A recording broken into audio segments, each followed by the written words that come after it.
Yeah, so I meant to have this video done before now. It's just taking a while. I got a couple other things I've been working on. Uh, but yeah, so we're gonna talk about platinum and try to break down that a little bit.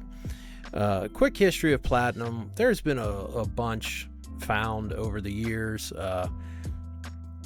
Supposedly, the Lemon Glow line was out of Sumatra.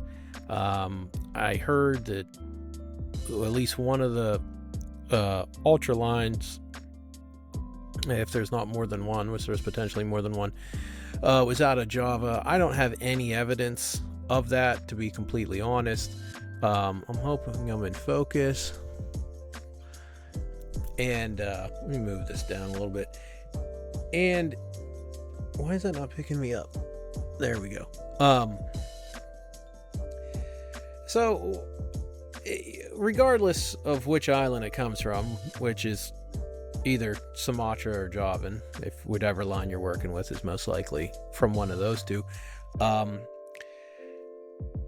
it's naturally, I wouldn't say a big morph because that doesn't make sense, but initially it had some pretty decent sized genetics because it came from those two islands. And that's about all there really is with the history of that. But specifically Sumatra, the stuff out of Sumatra has the potential to have quite a bit of silver on the side in between the platinum color because of that. And so when you see a lot of that silver, as most retics do, especially places out of Sumatra, they do have a decent amount of silver in between the rosettes on the side there. Now, when you take a look at platinum, there's this tendency to look at platinum and say that it adds like yellows and greens and brighten stuff up.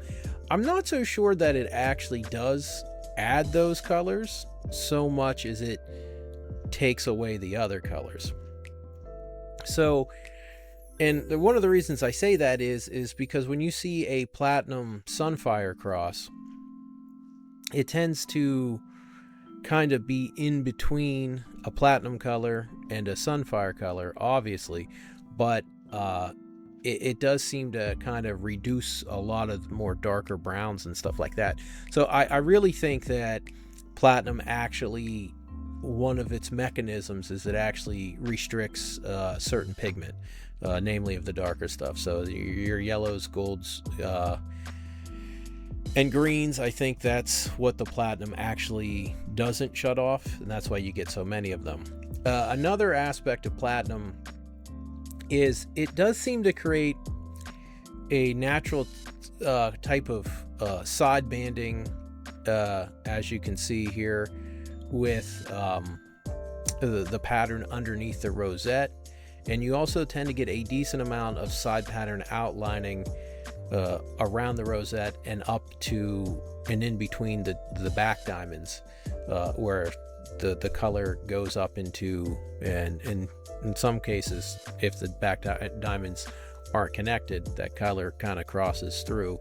But yeah, so it really seems to be a morph that has essentially, in terms of color, it pretty much shuts the side colors down, with the exception of your greens, gold, yellows, and it definitely has some sort of tendency to create more side pattern outlining and side banding. Now, I honestly can't explain that from a genetic perspective, because I don't know if the platinum gene itself has a group of traits within it that causes side banding. Based on the pattern structure of a platinum, it would suggest that it either has that or it has some sort of genetic functionality that helps the other genes it's working with create more of that look. So that's why there's such a tendency with platinum, when you start gene stacking it, to cause more and more striping on the sides. that it really enhances the amount of color, the amount of area on the sides that have those colors. When you take a look at it from that perspective, you can kind of understand why you're getting the results you're getting, especially when you go with tiger or something like that. You really start to lean more towards a more striped out side pattern. Now, the other aspect of platinum that's important to take in consideration is what it does to the black. And it does seem to have a slight reduction on thickness of black. It's very rare that you see a platinum with thick black. So it does seem to act as a pattern structure reducer. Like, you see that in other morphs, such as like marble. Now it doesn't function anything like marble in terms of what it does to back pattern, but it doesn't really manipulate the back patterns in a way like a marble does. It can stripe it out or kind of make it kind of crazy looking, but it does tend to reduce black. So whenever you're using platinum, if you need more black, you're going to have to use localities with thicker black to try to retain some of it. When you look at animals with naturally thin black, like a Jamp, Coyote, any of the Superdwarfs, you tend to see even thinner black when you put them on, when you mix it with platinum. And in this video here that you're seeing, this is a 75% ternate platy. Knowing how thick the back pattern typically is on ternates, this is a good example of how even at 75% ternate, the platinum gene was able to drop that back diamond black outlining thickness down to roughly 1 scale, in a couple cases 2 scale. But you're really not going to see much of a 3 scale thickness on a platinum, a black. But the actual pattern structure of a platinum in terms of side pattern, and I'm not just talking about the black, I'm talking about the side, the rosettes, the black around the rosettes, the pattern outlining, and the side banding. And when you compare it to something like a Sunfire in terms of structure, as you can see in the video, it's very similar. So that is the one main similarity you will see between platinum and something like a Sunfire, is that it's in that it's creating a side pattern structure that has a lot more color, a lot less silver, and is covering and the color itself, the outlining and side banding, is covering a much greater area on the snake than you would typically see on a normal.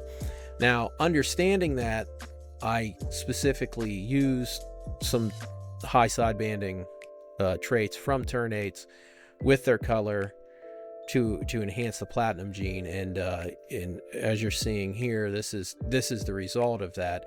I do think I can take it a little bit further, and I can probably add a little bit more black back to it, but it would be, it's going to take another couple breedings.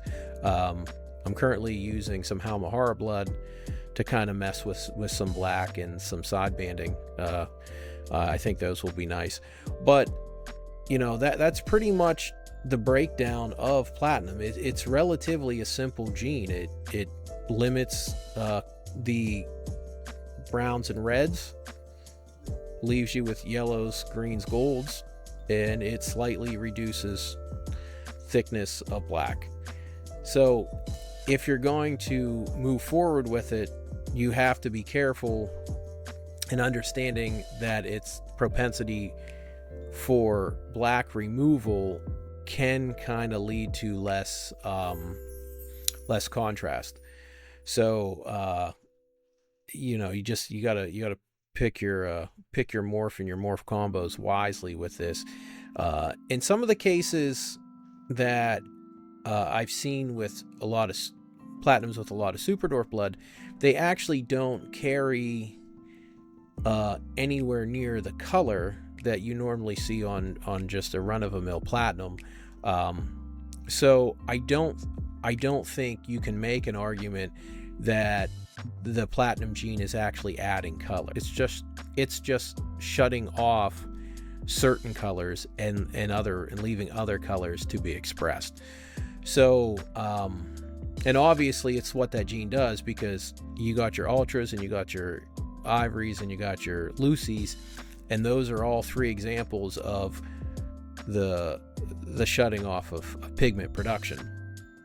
So naturally the we'll say het version of those white snakes, or those three versions of white snakes, are obviously going to naturally have some sort of reduced colors. And I don't know if it takes I guess we do know that it takes the gene coming from both sides to essentially wipe out all color, but coming from one side, there must be a mechanism within the gene itself that will shut down the browns and reds.